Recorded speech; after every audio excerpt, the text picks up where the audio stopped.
Olá, eu sou Iago Lucas Vinicius de Moraes, eu sou até onde eu tenho conhecimento um dos primeiros e únicos psicólogos brasileiros a focar nas características masculinas, e esse é o Psicoandrologia, um canal no qual eu divulgo informações científicas sobre os homens, um espaço para que nós possamos pensar qual a situação do homem na atualidade. No dia 1º de março de 2018, Atercino Ferreira de Lima foi solto da cadeia após ter passado 11 meses preso, falsamente acusado de ter abusado sexualmente de seus filhos. O motivo pelo qual eu quero chamar atenção para esse caso, pelo qual eu escolhi falar dele, é a estranheza desse caso. Em primeiro lugar, ele se separou da mulher em 2002 e então ela o acusou de ter abusado sexualmente dos filhos e foi aberto um processo contra ele. Até aí nada de estranho. O que é estranho é que, como acontece em casos de denúncia de abuso sexual de menores, as crianças foram atendidas por um psicólogo forense e atestou num laudo de que não havia indícios de que as crianças eram abusadas do pai, mas havia sim indícios de que elas eram abusadas fisicamente da mãe. Apesar disso, as crianças foram morar com a mãe e a companheira dela, uma amiga, até onde a gente sabe, que agredia as crianças e as ameaçava para que elas testemunhassem contra o pai. O tempo foi passando, o processo não caminhava, as crianças fugiram de casa, foram morar em orfanatos, saíram dos orfanatos, foram morar com o pai, registraram em cartório de que elas nunca foram abusadas sexualmente do pai, de que elas eram agredidas pela mãe para testemunhar contra ele, e apesar de tudo isso, o Atercino ele foi condenado da mesma forma. Ele teria passado 27 anos na cadeia se o Innocence Project não tivesse sido sancionado e tivesse conseguido fazer com que o caso fosse revisto. Até onde eu fui capaz de apurar, aparentemente o Atercino não tem intenção de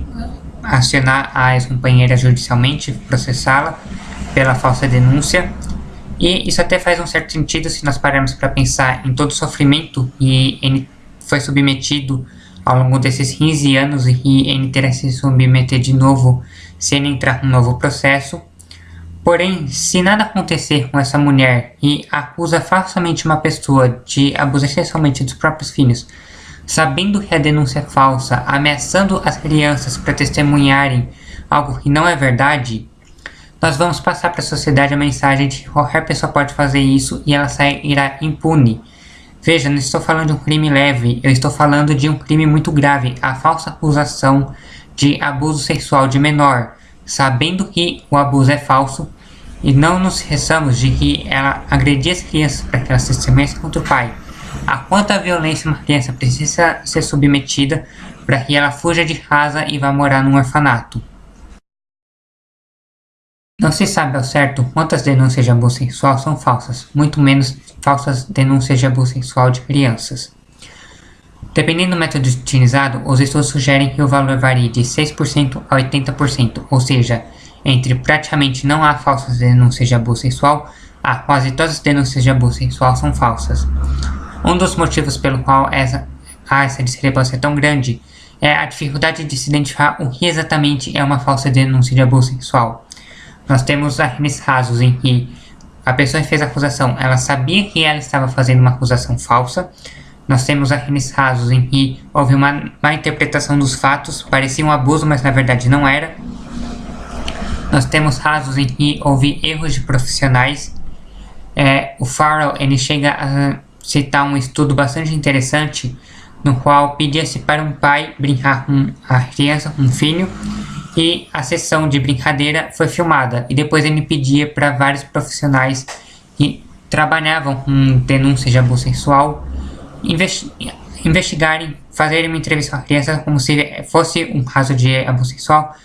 e dizer se, com base no relato da criança, com base nos testes feitos, eles achavam que havia abuso sexual, e 70% dos profissionais teriam encaminhado um inocente para a cadeia. Outra coisa que parece ser dessa vez unânime, não existe tanta discrepância, é que quase sempre, quando uma falsa denúncia é feita, o acusador é a mulher, geralmente a mãe da criança, e o acusado é um homem, geralmente o pai da criança. E se nós tratássemos esses casos como nós tratamos os casos de violência doméstica, os casos de violência conjugal, nós com certeza consideraríamos falsas denúncias de abuso sexual como uma violência de gênero contra o homem. Praticamente tudo que eu falei nesse vídeo é característico da alienação parental, então no próximo vídeo o tema será sobre alienação parental. Eu peço que você curta esse vídeo se você gostou, inscreva-se no canal para receber as atualizações, ser um dos primeiros a ver o vídeo sobre alienação parental.